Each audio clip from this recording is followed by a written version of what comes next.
नमस्कार साथियों, आप सबका पुनः स्वागत है श्रद्धा एस्ट्रो ज्योतिष में। आज हम लोग कवर करने वाले हैं मेष लग्न की कुंडली में यदि केतु एकादश भाव में बैठे हैं तो क्या फल है। हम ये भी कह सकते हैं मेष लग्न की कुंडली में कुंभ राशि का केतु किस प्रकार का फल देता है। तो आइए शुरुआत करते हैं आज की क्लास का। लग्न से गिनेंगे तो वो आता है एकादश भाव या 11वां भाव। एकादश भाव ओवरऑल इच्छा पूर्ति आय की बात करता है। हालांकि हमारे पुराने ग्रंथों में सभी ग्रंथ ये बात कहते हैं कि लगभग सभी ग्रह मटेरियल गेन के लिए अच्छे माने जाते हैं, लेकिन जब यहाँ लगभग सही कहा जाता है तो इसका अर्थ ये होगा भाई 90% हो सकता है, 89% हो सकता है, 80% हो, लेकिन 100% नहीं। केतु उन प्लैनेट में से हैं जो अगर 11th हाउस में सपोर्टिव राशि में ना हो, सपोर्टिव राशि जैसे जल तत्व राशियों और अग्नि तत्व राशियों में ना हो तो 11th हाउस को बिगाड़ भी सकते हैं। मुख्य रूप से ये अपने जैसे आपके इनकम सोर्सेज हैं, इनकम सोर्सेज को अनबैलेंस कर देता है। ध्यान ना देने वाला जातक, क्योंकि केतु का सीधा अर्थ क्या होगा? केतु का अर्थ जहां व्यक्ति डिटैच होने लग जाता है, दूर होने लग जाता है। और इनकम के लिए तो आपका बहुत कैलकुलेटिव होना चाहिए कि यार इनकम आ भी रही है कि नहीं आ रही है। लेकिन ये फल कब अच्छा हो जाता है? जब इसके स्वभाव से मिलते हैं प्लैनेट शनि के साथ बैठ जाए, शुक्र के साथ बैठ जाए। हालांकि शुक्र के साथ कुछ दोष भी हैं, लेकिन मटेरियल गेन के लिए वो अच्छा फल देने लग जाएगा। केतु अकेला यहां बैठा होता है तो डिटैच करता है, और इनकम से डिटैच होगा तो फिर चलेगा कैसे? इच्छा पूर्ति, अगर सांसारिक इच्छाओं की पूर्ति के लिए आदमी एफर्ट ना करे या सांसारिक इच्छा पूर्ति के लिए ध्यान ही ना दे, कैसे चलेगा?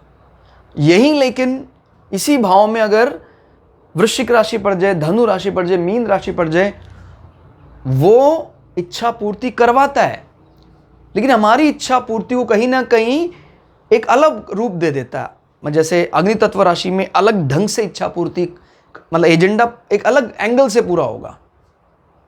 यहाँ वायु तत्व राशि है, और वायु तत्व या पृथ्वी तत्व से केतु दूरी बनाए रखते हैं।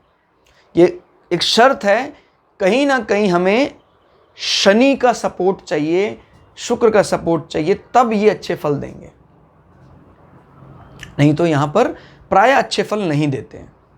बड़े भाइयों का ध्यान ना करना, बड़े भाई बड़ी बहन, आपके मित्रों के लिए आपको विचार शून्य बना देना, जरूरत पड़ने पर ही बात होती है, कभी कभी बात होती है, ऐसा व्यवहार करना।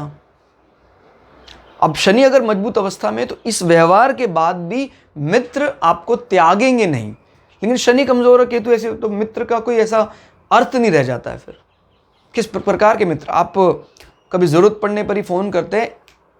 अब इस चीज को नेगेटिवली प्रेजेंट किया जा रहा है, समझ रहे हैं आप इस चीज को? तो ये एंगल ध्यान रखना है। लेकिन अगर शनि साथ में बैठ जाते तो यही नेगेटिव होना केतु के लिए एडवांटेज का काम करता है। यानी हर चीज से फिर शनि, क्योंकि एक तामसिक ग्रह है, इच्छा पूर्ति चाहेगा, लेकिन केतु पूरी तरह से यही बात करता है कि सर मैं आपको ताकत तो दे रहा हूं, लेकिन मेरा एक अपना खुद का विजन भी है, उसको भी आप सेकेंडरी रखकर पूरा करने का प्रयास करें। तो फिर शनि अपनी इच्छा पूर्ति में एक प्रकार का निस्वार्थपना भी लेकर आ जाता है, जो उसको थोड़ा सा नजदीक ले आता है। माने जैसे एक सात्विक गुण है, सात्विक गुण के लिए निस्वार्थ होना जरूरी है, लेकिन इनका जो रूप है ये इनको सात्विक नहीं बनाता, ये ध्यान रखना है। डार्क साइड के प्लैनेट है केतु, इनका रूप, विचारों से ये कई दफा बृहस्पति की तरह, मतलब बृहस्पति का एक एंगल, बृहस्पति की तरह सात्विक दिखाई देते कि हाँ डिटैच होना, परम लक्ष्य को पाना, लेकिन जो उनका रूप है वो हमें बार बार तामसिक प्रवृत्ति का इशारा करता है।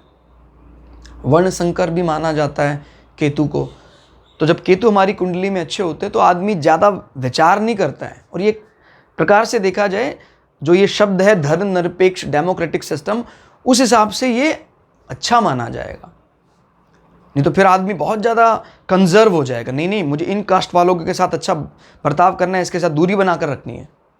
इस मामले में केतु परफेक्ट एग्जाम्पल है कि नहीं, यूनिवर्सली एक्सेप्टेड वर्ण संकर, दूसरे के वर्णों के साथ भी मिलकर रहना, उनसे भी प्रेम संबंध बनाकर रखना। क्लियर? और केतु इस भाव में बैठकर कहीं ना कहीं जो घुटने का निचला हिस्सा है उसमें कहीं ना कहीं दोष लगा सकता है, पिंडलियों में दर्द रहना, इन सब चीज़ों में बीमारी। लेकिन ये बीमारियां कैसे देता है? गुप्त रूप से, चुपचाप, हल्की हल्की रहेंगी, वो फिर भयंकर रूप ले लेता है। तो ज़रूर ध्यान रखना चाहिए इस चीज़ का। यहाँ से अब दृष्टि की बात करते हैं, 1 2 3 4 5। यहाँ बैठकर केतु दूसरी पृथ्वी तत्व राशि यानी मिथुन राशि पर नजर बनाए हुए, पंचम दृष्टि। ये आपके फॉर्मल कम्युनिकेशन, सांसारिक विषयों को डिलीवर करने की ताकत को एक प्रकार से सांसारिक रूप से कम करता है, क्योंकि सांसारिक विषय ही आ गए तो फिर डिप्लोमेट होना चाहिए, संसार के विषयों का जानकार होना चाहिए। केतु तो डिटैच होता है कि मुझे संसार के बारे में ज़्यादा नहीं जानना। अब जैसे बुद्ध यहाँ बैठे हुए हैं, तो बुद्ध बोलने में बड़े प्रखर हैं, अच्छे विद्वान हैं, तो वो फिर आपको बुद्ध ने बचा लिया। लेकिन केतु की दृष्टि अभी भी फॉर्मल कम्युनिकेशन में, कई बार ऐसा भी होता है, ऐसे व्यक्ति को जहाँ भी वो कार्यरत है वाणी का इस्तेमाल करता है तो लोग कहते हैं कि भाई बहुत अच्छा तो बोलता है, लेकिन कई बार ये एकदम विषयों को त्यागने की बात करता है, जो सांसारिक विषयों के लिए अच्छा नहीं माना जा सकता। क्योंकि संसार में तो एक रेस है ये, इस रेस में आपको कभी भी ये नहीं सिखाया जाता कि आप रेस्ट करो, विश्राम करो, बस भागते रहो। ये केतु की दृष्टि द्वितीय भाव के लिए अच्छा हो सकता है, क्योंकि द्वितीय भाव ईश्वरीय ज्ञान, आध्यात्मिक ज्ञान को डिलीवर करने की ताकत बताता है। तो इसके लिए केतु की दृष्टि अच्छी मानी जाती है, तृतीय भाव के लिए अच्छी नहीं मानी जाती। किस राशि में ये भी देखना जरूरी होगा। तृतीय भाव से आदमी छोटे भाई बहनों से भी लड़ता नहीं है, लेकिन दूरी बनाए रखता है, कम संवाद होना, ये सब चीज़ें देखी जाती है, कम बातचीत होगी। और नेबर के साथ भी आदमी ज़्यादा बहुत लंबा वार्तालाप नहीं करता है। और केतु मैंने बताया जैसे कहीं भी खासकर सेक्सुअल ऑर्गन में अगर बुद्ध के साथ संबंध बनता है, उस पर दृष्टि बनती है, तो केतु के अंदर एक अवगुण कह लीजिए, ये शुचिता नहीं रखता है, जेंडर संबंधी शुचिता खो देता है। और अगर ट्रांसजेंडर जैसी प्रॉपर्टी किसी व्यक्ति में आ रही है, तृतीय लिंग या दोनों लिंग के प्रति अटैचमेंट, यानी अपने लिंग के प्रति अटैचमेंट, वो तब होता है जब बुद्ध के साथ इसका संबंध बनता है केतु का। लेकिन इसमें एक शर्त ये है, मतलब ये कब पूरा नहीं होगा, अगर बृहस्पति मजबूत अवस्था में है, क्योंकि बृहस्पति जैसे ग्रह हमारे मोरल वैल्यू, नैतिक मूल्य में बड़े मजबूत हैं, जो इस दोष से हमें बचा लेते हैं। क्लियर? तो ध्यान रखना, तृतीय भाव नेबर को लेकर आदमी उदासीन रहेगा। तृतीय भाव क्योंकि बुद्ध का है, इसीलिए मैंने बात सामने रखी कि बुद्ध पर केतु का प्रभाव या दृष्टि आदमी को इस प्रकार का दोष भी दे सकती है। हालांकि ये कोई भी एग्रेसिव लड़ाई झगड़ा नहीं बताता है, लेकिन आपको लैंगिक रूप से अशुद्ध कर देगा, ट्रांसजेंडर वाली कैरेक्टरिस्टिक्स व्यक्ति में ले आता है। फिर बात करते हैं 5 6 7, सातवीं दृष्टि को हम काउंट नहीं कर रहे हैं, 8 9, नौवीं दृष्टि से केतु आपके सप्तम भाव या तुला राशि, जो तीसरी वायु तत्व राशि है, दृष्टि बनाए हुए हैं। अब जैसे मान लीजिए इस घर का स्वामी शुक्र यहीं बैठ जाए, या एक्सेल्ड करके यहाँ बैठ जाए, या यहाँ बैठ जाए, तो शुक्र बली है, तो वैवाहिक सुख, पति पत्नी के बीच में संबंध बने रहेंगे। लेकिन केतु की ये दृष्टि कभी कभी, जैसे मान लीजिए किसी पुरुष जातक की कुंडली है, तो उसकी पत्नी के मन में ऐसा विचार आ जाता है कि यार ये मुझे छोड़ देगा। प्रेम बहुत करता है, लेकिन पता नहीं कहीं से ऐसा विचार आ जाता है, क्योंकि केतु डिटैचमेंट की बात करता है, यानी इससे संबंधित विषयों को कष्ट के रूप में अलग अलगाव का बात करता है। अब जैसे अलगाव की बात तो यहाँ भी करता है केतु, लेकिन ये एक एडवांटेज बन जाता है। इन राशियों में केतु का होना एडवांटेज के रूप में सामने आता है, और यहाँ पर ये डिटैचमेंट एक डिसएडवांटेज के रूप में सामने आता है। पत्नी को कष्ट हो जाता है, यार मुझे छोड़ देगा, संन्यास तो नहीं ले लेगा ये।